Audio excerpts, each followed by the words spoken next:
peut convertir une liste en un tableau, calculer la moyenne et la somme de ces éléments, mais comment donc les manipuler? Voici l'exercice.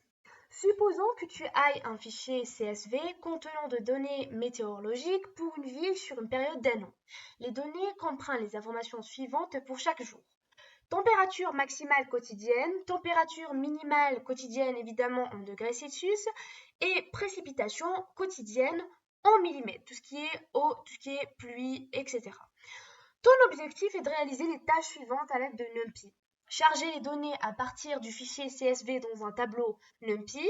Un fichier CSV, c'est un fichier qui contient des chiffres, des nombres, des textes qui sont séparés par des virgules ou des espaces. Calculer et afficher la température moyenne mensuelle. La température moyenne mensuelle, c'est la moyenne des températures maximales pendant un mois. Trouver et afficher le jour le plus chaud et le jour le plus froid de l'année avec les températures correspondantes et calculer le total des précipitations pour chaque mois. Enfin, déterminer et afficher le mois avec le plus de précipitations. La dernière vidéo, avant de faire cet exercice, vous pouvez essayer de le faire malgré qu'il est peu dosé et compliqué, mais vous pouvez vous entraider de ces fonctions-là. Alors, numpy.loadText pour lecture du fichier CSV, numpy.min pour la température moyenne mensuelle, numpy.argmax pour en fait l'index, pour trouver l'index du jour le plus chaud, et numpy.argmin pour trouver l'index du jour le plus froid. Avant de commencer, vous devez avoir un fichier CSV qui sera dans le même dossier que votre projet Python et NumPy.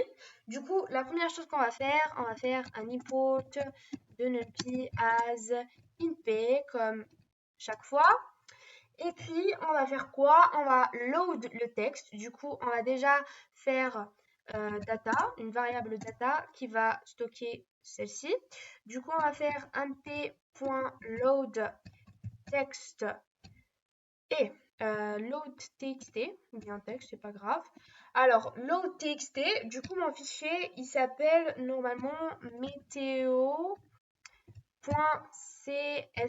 Il faudrait que vous assurez que votre fichier est un fichier CSV aussi.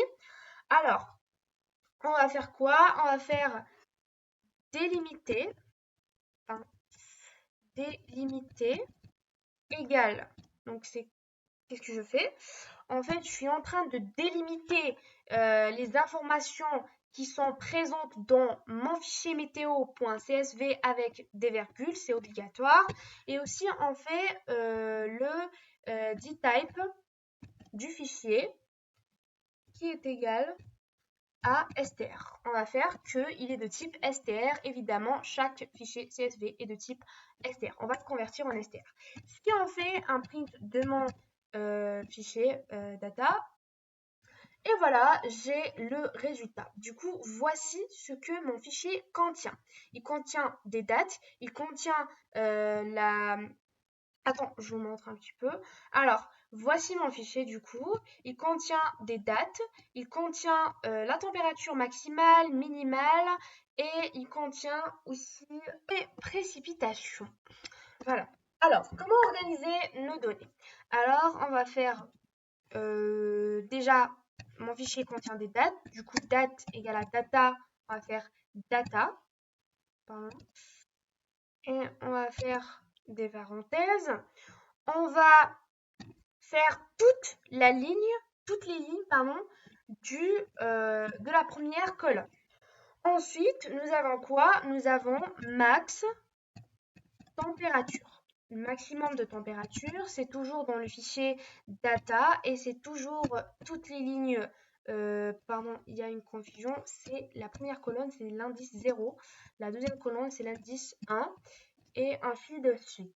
Minimum température égale à toujours data et toutes les lignes de la troisième colonne. Et nous avons précipitation qui est égale toujours à data, toutes les lignes de la dernière colonne. Du coup, pour le maximum température, minimum et précipitation, on va les convertir to float. Pourquoi? Parce qu'ils sont déjà en str. Du coup, on va faire as type float.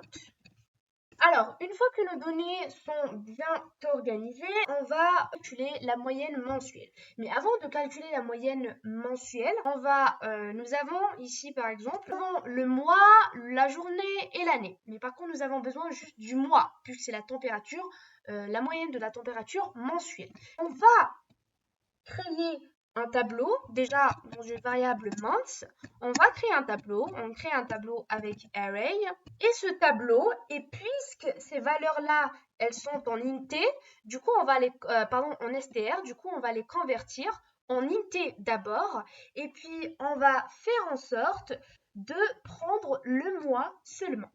On va faire comme ça, int de date, point split, la première colonne, parce que c'est la première colonne qui contient les températures maximales. Et puis, je vais faire ici for date in date, parce que là, nous avons date, du coup, toutes les dates, d'accord? L'année, la journée, etc.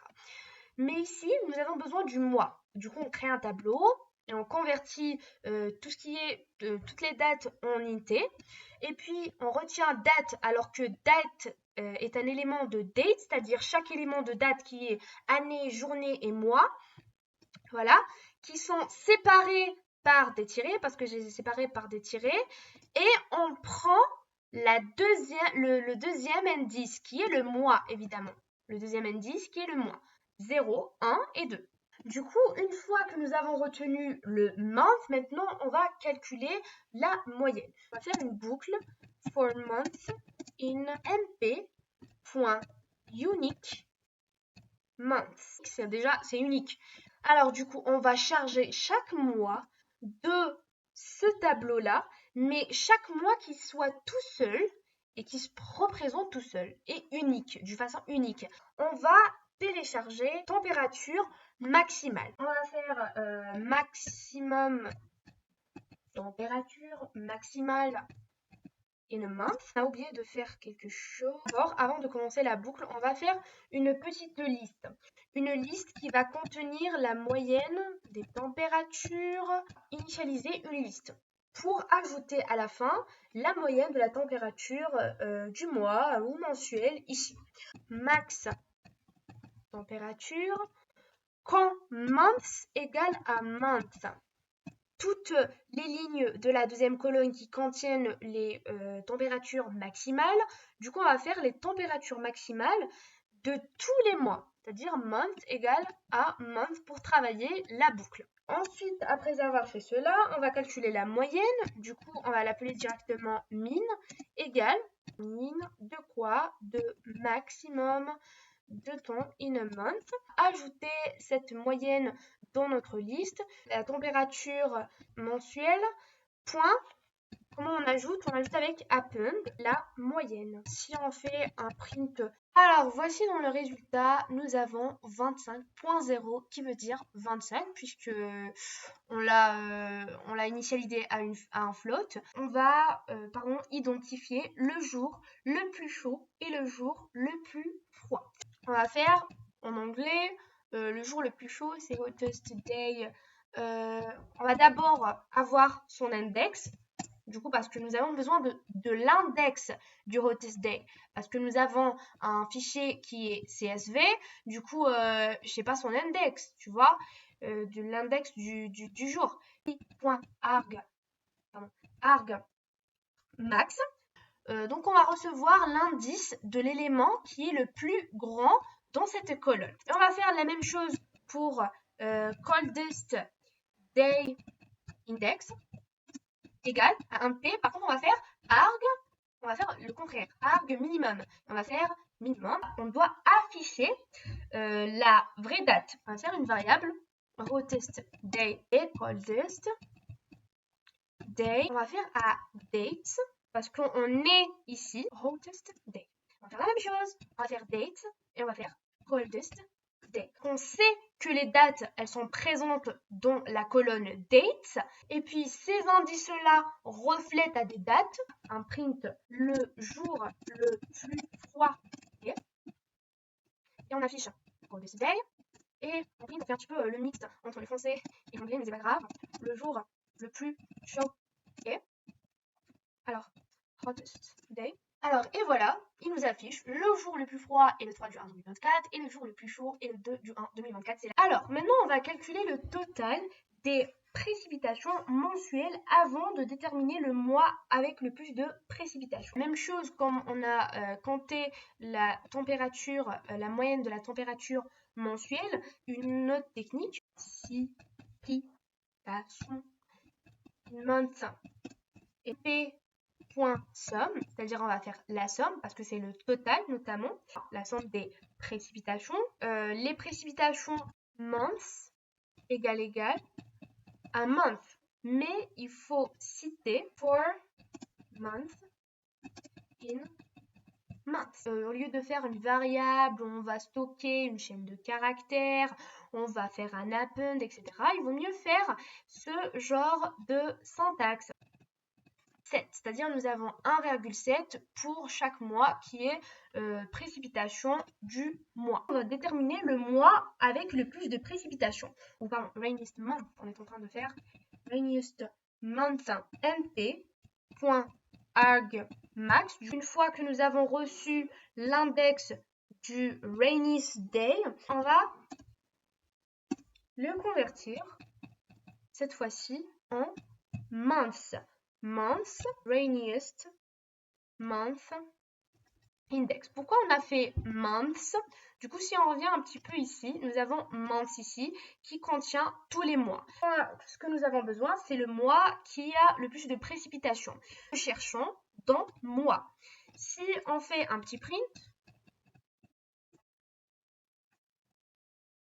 et oui, nous obtenons 1. Ça veut dire quoi? Ça veut dire mois 1. Évidemment, pourquoi ça nous affiche le moins 1? Parce que nous avons toutes les données sont du premier mois. Voilà pour la correction de l'exercice. D'abord, on a téléchargé les éléments d'un fichier CSV. On les a organisés. On a identifié un mois d'une date dans un tableau.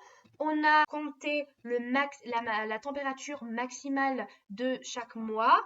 Et puis, nous avons défini qui est le jour le plus froid et le jour le plus chaud. Et puis, on les a affichés évidemment.